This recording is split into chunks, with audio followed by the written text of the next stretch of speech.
Happy Monday, everyone, and thank you for joining me for episode 39 of the Southern Conservative Podcast. My name is Ty. I hope everyone had a nice Easter or Passover. If you follow my Facebook page, and I encourage you to do so at facebook.com/southernconservative, you've noticed that I've stayed silent on the boycott against Laura Ingraham. I'm sure most of you are familiar with what's going on here. It's the same old tactic used by the left in an attempt to shut down conservative voices. We've seen numerous attempts to boycott Sean Hannity. There was a boycott against Rush Limbaugh several years ago. You could say some boycotts are more legitimate than others, but frankly, I'm not a person who believes in boycotts, for the most part. I feel that you should only actively boycott someone or some company if that person or company does something extremely egregious. But wanting to shut down someone because of their political views sets a very dangerous precedent.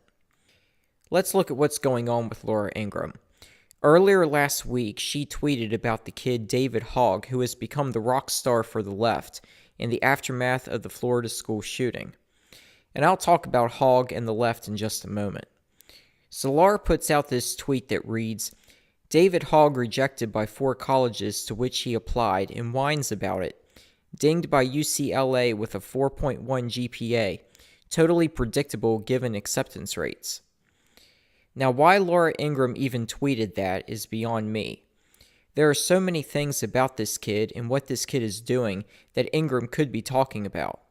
You could talk about how misguided Hogg is when he says the NRA has blood on its hands.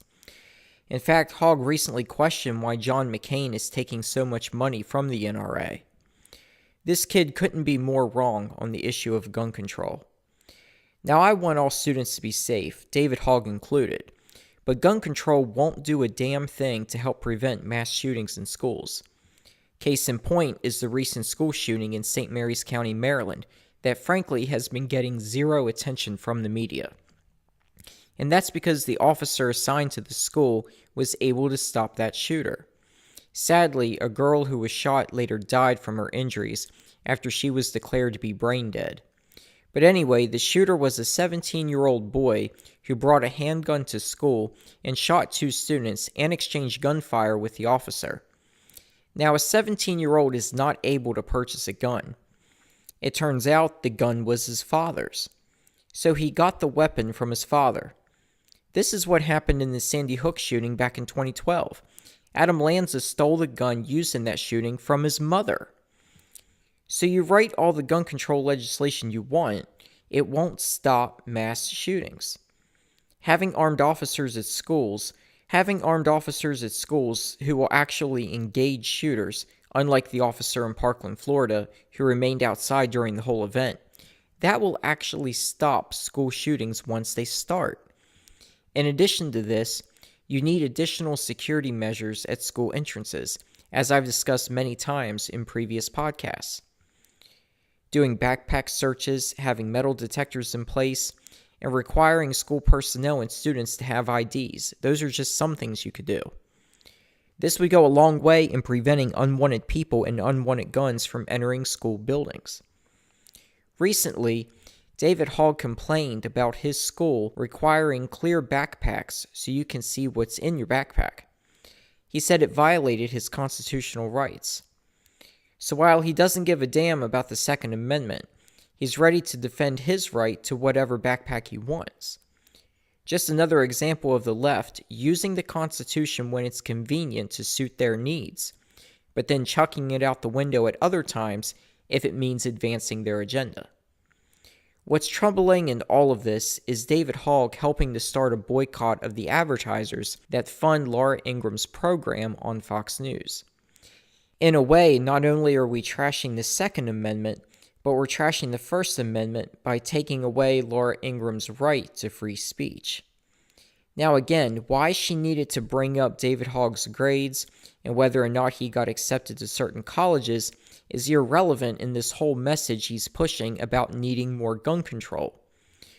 But Laura has the right to talk about this if she wants to. Now you can say there's a consequence for that, but a boycott? That's ridiculous. If you're offended by Laura Ingraham and what she has to say, don't watch your show. And that goes with anyone you find controversial. Don't associate yourself with that person.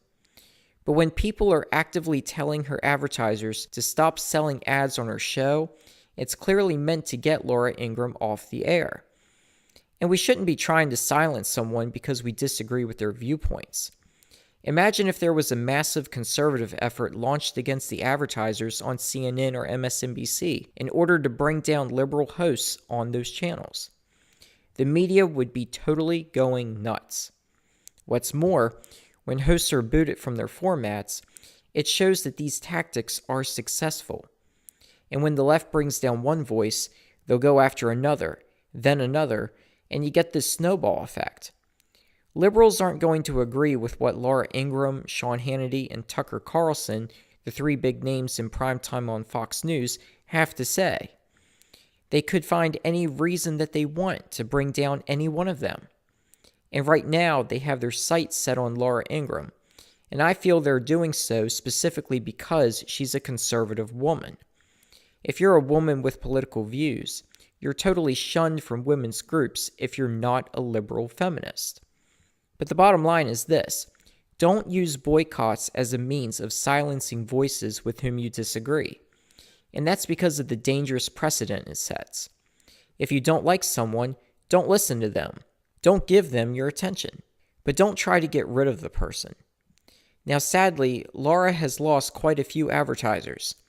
And really, these boycotts, when used via social media, they're created using bots that send nasty grams to these companies, making it look like thousands of people are pissed off for that company advertising with a particular host.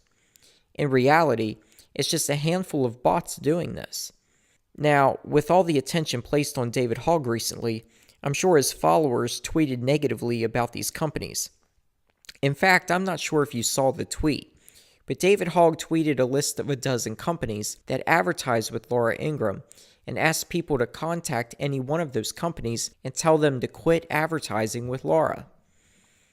Now, how many 17-year-olds do you know would be able to find a list of companies that advertise with Laura?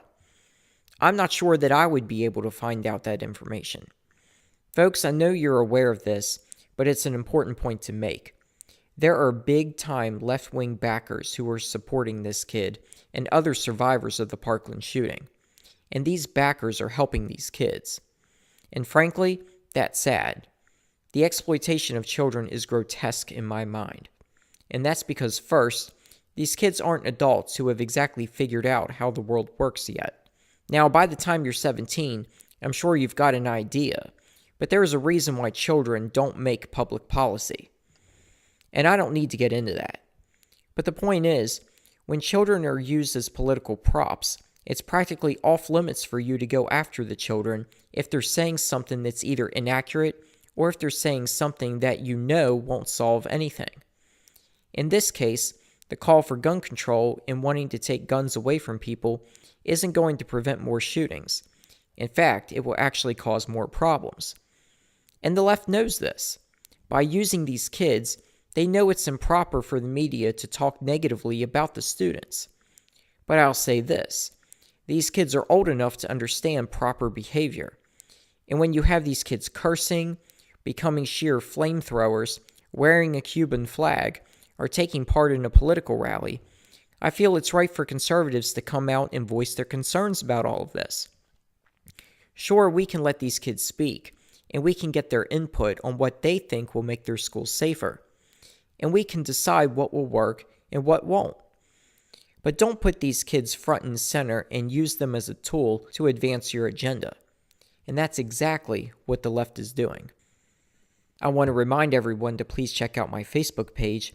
Go to facebook.com/Southern Conservative. That's facebook.com/Southern Conservative. There you will find links to conservative news articles on stories you may not hear about in the mainstream media. Plus, if you follow the news feed, you'll find links to the daily podcasts. Be sure to also subscribe to this YouTube channel. You'll be notified each time a new podcast has been posted. New podcasts are posted daily, Monday through Thursday. I want to wrap up with something else that has been making headlines recently, particularly on CNN. but these headlines have made their way around other sites by now. And this has to deal with Rick Gates, Paul Manafort, and Russian collusion. Specifically, it has to do with Rick Gates communicating with a Russian intelligence officer who was a close associate of Gates' old employer, Paul Manafort, and that Gates knew of the connections between Paul Manafort and this intelligence official during the Trump campaign. Recall that Paul Manafort was the chairman of Trump's campaign for a very brief period. So CNN would have you believe this is smoking gun evidence of Trump-Russian collusion, and this is why Special Counsel Robert Mueller had Gates plead guilty. Instead of going after Manafort, Mueller wanted Gates to go after Donald Trump. Well, Byron York at the Washington Examiner has a very interesting article, and I'll post a link so you can read that article. It goes into much detail about the interactions Manafort and Gates had with a Russian intelligence officer by the name of Konstantin Kilimnik. The article is way too long to read for this podcast, but I do want to highlight the important points Byron York made in his article.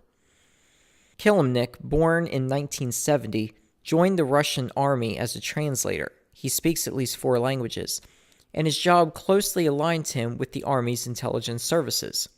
In 2005, Kilimnik, working for a pro-democracy nonprofit, took a second job translating and interpreting for a Manafort team that was working for a pro-Russian Ukrainian oligarch who backed top Manafort client Viktor Yanukovych.